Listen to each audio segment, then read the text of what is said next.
സസ്യത്തിനും വേദന എടുക്കുവോ എന്നുള്ളൊരു ഇതാണ് ചോദ്യം. സസ്യങ്ങൾക്ക് ആ പഴം കഴിക്കുമ്പോഴും മാംസാഹാരം കഴിക്കുന്ന പോലെയാണ്, എന്താ കൊന്ന് തിന്നുന്ന പോലെ സസ്യങ്ങൾക്കും ഉണ്ടാവില്ല എന്നാണ് എനിക്ക് പറയുന്നത്. വേദന ഉണ്ടാവില്ലേ? ഇല്ല. അപ്പൊ അതിനെപ്പറ്റി സംസാരിക്കാം. ഇപ്പൊ നമ്മുടെ ഭൂമി എന്ന് പറഞ്ഞാൽ വെറുതെ ഒരു വാക്ക് പറഞ്ഞ പോലെ, ഭൂമി എന്ന് പറയുമ്പോൾ വിത്തിട്ട് മുളക്കുന്ന ഗർഭമാണ് ഭൂമി. അതാണ് നാരി സ്ത്രീയോട് ഭൗമിക്കുന്നത്. വിത്തിട്ട് ആ വിത്തിൽ ഉൾക്കൊണ്ടിരിക്കുന്ന വിശേഷ ഗുണങ്ങളെല്ലാം പ്രാവർത്തികമാക്കാൻ വേണ്ടി അത് മുളച്ച് പ്രസരിച്ച് രൂപാന്തരപ്പെട്ടു വന്നത്. വിത്തിട്ട് മുളക്കുന്ന ഗർഭമാണ് ഭൂമി. ആ വിത്തിൽ വിശേഷ ഗുണങ്ങൾ ഉൾക്കൊണ്ടിരിക്കും. ഒന്നിൻ്റെ ആ വിശേഷ ഗുണം പ്രാവർത്തികമാക്കാൻ വേണ്ടിയാണ് മുളച്ച് കിളർത്ത് വളർന്ന് വടവശമായിട്ട്. എന്നിട്ട് ആ വൃക്ഷത്തിൽ ഉണ്ടാകുന്ന പഴങ്ങൾ, പഴങ്ങൾ, അല്ലെങ്കിൽ ഇനിയൊരു വള്ളി ആയിക്കോട്ടെ, ഏതിലും സസ്യത്തിൽ ഉണ്ടാകുന്ന കായ്കനികൾ, അതിൻ്റെ ആയുസത്ര ആ കായ്കനികൾ വളർന്നു, ആ പൂവിട്ട് കായായി, ആ കായ് വളർന്ന് വലുതായി പൂർണ്ണ വളർച്ച എത്തിയാൽ പിന്നെ എന്ത് സംഭവിക്കും? വളരെ പറയും. പിന്നെ അതും കൂടി പഴുത്ത് എല്ലാം കൂടി ഇല്ലാതാവും. ഇല്ലാതായി താഴെ വീഴും. അപ്പൊ ജീവൻ നഷ്ടപ്പെടുന്നുണ്ടോ? അപ്പൊ എന്ത് സംഭവിക്കുന്നു? ഇല്ല, ജീവൻ നഷ്ടപ്പെടുന്നില്ല. ആ മരത്തിന്റെ ആണെങ്കിലും ജീവൻ നഷ്ടപ്പെടുന്നില്ല. ഇല്ല, അതിന്റെ സമയം കഴിഞ്ഞു. ഒരു കായ ഉണ്ടായി അത് വളർന്ന് വലുതായി മൂത്ത് കഴിഞ്ഞാണ് അതിന്റെ നിലനിൽപ്പ് കഴിഞ്ഞു. പിന്നെ പക്ഷികൾക്കും മനുഷ്യർക്കും ജീവജാലങ്ങൾക്കും മനുഷ്യർക്കും അത് ഭക്ഷിച്ചാണ് അത് മനുഷ്യന്റെയും ജീവജാലങ്ങളുടെ തലത്തിലേക്ക് എഴുകി ചേർന്ന്, അല്ലേ? മനുഷ്യനും ജീവജാലങ്ങളുമായി ആരും ഭക്ഷിച്ചു ഇതിന്റെ ഭാഗമായിട്ട്. അതേ സമയത്ത് ആരും ഭക്ഷിച്ചില്ലെങ്കിൽ ആ പഴം താഴെ ഭൂമിയിലേക്ക് വീണ് വീണ്ടും മണ്ണാവും. അതിന്റെ ആദ്യ തലത്തിലേക്ക് തിരിച്ചു പോകും, അല്ലേ?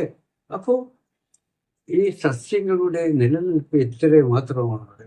പഴങ്ങളുടെയും മറ്റേ ധാന്യങ്ങളും കായ്കനികളും ഒക്കെ അത് പൂവിട്ട് മുളച്ച് വളർന്നു വലുതായി മൂക്കുന്നത് വരെ ഇതിന് നിലനിൽപ്പുള്ളൂ.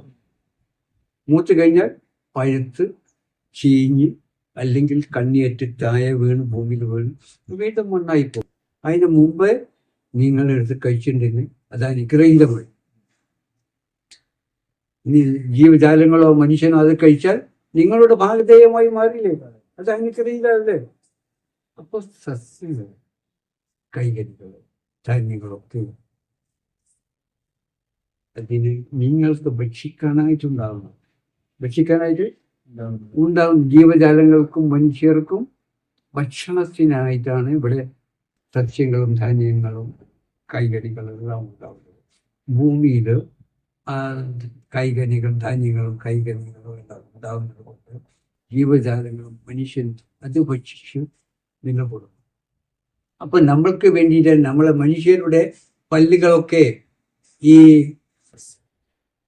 പശു, ആട്, പശു, മാന് ഇതുപോലുള്ള സസ്യബുക്കുകളുടെ പോലെ നമ്മൾ അതുപോലെ ചവച്ചരിച്ച് ഭക്ഷിക്കുന്നത്.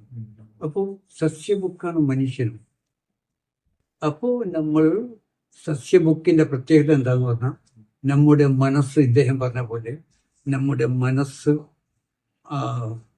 അതുപോലെ സൗന്ദര്യം, ബുദ്ധി, ഇതൊക്കെ നല്ല ബുദ്ധിയും സൗന്ദര്യവും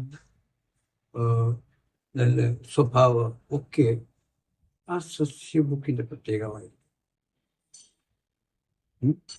മാംസം കഴിക്കുന്നു, ഈ മാംസം കഴിക്കാതെ പറഞ്ഞു ഞാൻ ഹോട്ടൽ പറയും. അപ്പോ പിന്നെന്താ മനുഷ്യർ മാംസബുക്കുകളായി തീർന്നത്? മറ്റേ മാംസബുക്കുകളായി തീർന്നത്. ഇപ്പോൾ നമ്മള് മരുഭൂമികൾ, അറേബ്യൻ മരുഭൂമികളിൽ മറ്റേ നമ്മളെ ഇവിടുത്തെ പോലെ പോഷകമില്ലാത്തത് കൊണ്ട് മണൽക്കാടുകളായതുകൊണ്ട് സസ്യങ്ങളും വൃക്ഷങ്ങളും ഉണ്ടാവില്ല. ഒരു കാരക്ക, എന്താണ് ആ ഈത്തപ്പഴം, ഏത്തപ്പഴം എന്ന് അത് മാത്രമേ, അതുപോലെ ചില മുൾച്ചെടികളെ ഉണ്ടാവുള്ളൂ. അപ്പൊ നമ്മൾക്ക് ധാന്യങ്ങളും കൈകനികളും മരുഭൂമിയിൽ ഉണ്ടാവാത്തത് കൊണ്ട് ആ മരുഭൂമി പ്രദേശത്ത് ജീവിക്കുന്ന ജനങ്ങളുടെ ജീവൻ നിലനിർത്താൻ വേണ്ടി, വിശപ്പാടാകറ്റാൻ ജീവൻ നിലനിർത്താൻ പക്ഷികളെ വേട്ടയാടിയിട്ട്, അവിടെ കിട്ടുന്ന പക്ഷികളെ വേട്ടയാടിയിട്ട്, പിന്നെ മാടുകളെ ഭക്ഷിച്ചാണ് വിശപ്പ് ചേർക്കുന്നത്, ജീവൻ നിലനിർത്തുന്നത്. അതുകൊണ്ടാണ് മരുഭൂമി പ്രദേശങ്ങളിലെ മനുഷ്യർ മാംസഭുക്കുകളായി. അപ്പോൾ ഭൂമിയിൽ എല്ലാ ധാന്യങ്ങളും ഉണ്ടാക്കാൻ കഴിയുന്നുണ്ടെങ്കിൽ നമ്മൾ സസ്യഭുക്കാണ് നല്ലതായിരിക്കണം. അപ്പോഴേ നമ്മുടെ ബുദ്ധിയും മനസ്സും സൗന്ദര്യം എല്ലാം ജൈവികമായി നല്ലതായി. അപ്പൊ മാംസമൊക്കെ കഴിക്കുന്ന ആളുകളുടെ ഊർജം കൂടുകയും അവരുടെ സ്വഭാവത്തിലും പ്രവർത്തനത്തിലും ഒക്കെ ഊർജം കൂടി അവരുടെ ഇദ്ദേഹം പറഞ്ഞ പോലെ എടുത്തു ചാടിയിട്ട് സ്വഭാവ വ്യത്യാസങ്ങളാണ്. അപ്പം നിങ്ങൾ മനസ്സിലാക്കി വെച്ചിരിക്കുക, ഓരോ വായിച്ച് മനസ്സിലാക്കി വെച്ചിരിക്കുന്ന മാംസം കഴിച്ചാലും സസ്യങ്ങൾ കഴിച്ചാലും എൻ്റെ ജീവൻ നഷ്ടപ്പെടുമെന്ന് പറഞ്ഞു അല്ലേ? അപ്പം മനസ്സിലായിപ്പോൾ സസ്യങ്ങൾക്ക്, കൈകനികൾക്കും ധാന്യങ്ങൾക്കും എത്രമാത്രമാണ് നിലനിൽപ്പ്. അപ്പം നിങ്ങൾ കഴിച്ചാലും ജീവജാലങ്ങൾ കഴിച്ചാലും അത് ധന്യമായി നിങ്ങളുടെ ഭാഗമായി മാറും. അല്ലെങ്കിൽ തിരിച്ച് മണ്ണിലേക്ക് പോകേണ്ടിയാണ്. അപ്പൊ ഏതാ നല്ലത്?